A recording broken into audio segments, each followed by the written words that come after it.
vàng kim.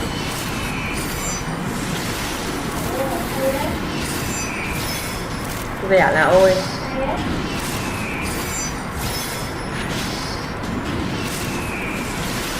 Cũng được. Thế à? Mua hết hả? Nghe vậy nhập vào đi chứ. Quả là chẳng ngon, mua hết rồi là còn phải nhập. Ổ thật cơ.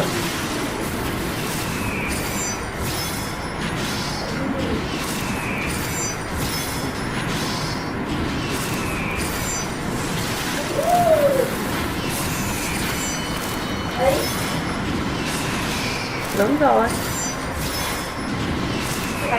Thì sao?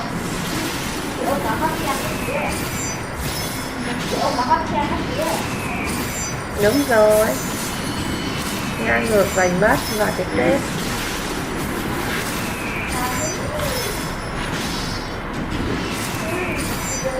Ok. Cứng quá nha.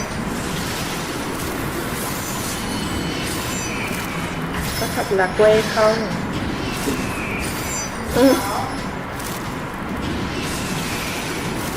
Lại đụng nhau à?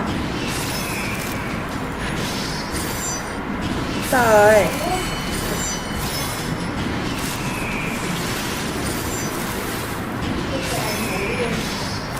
Chính xác chưa? Là sao? Lột xác hoàn toàn à? Trời ơi. Đến cuối rồi mới hiện nguyên hình à? Thì sao? 1, 2, 3, 4 tên.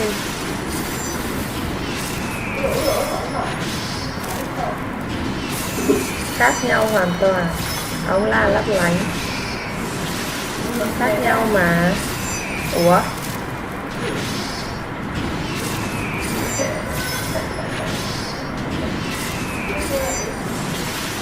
Chắc chắn luôn.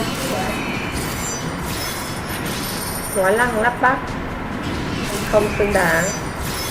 Chưa bao giờ là xứng đáng hết.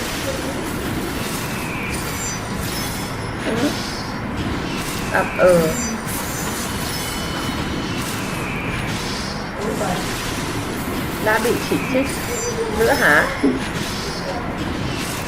Chị nhỉ? Giống nhau hả? Điều kiện gì? Có bầu mới sao?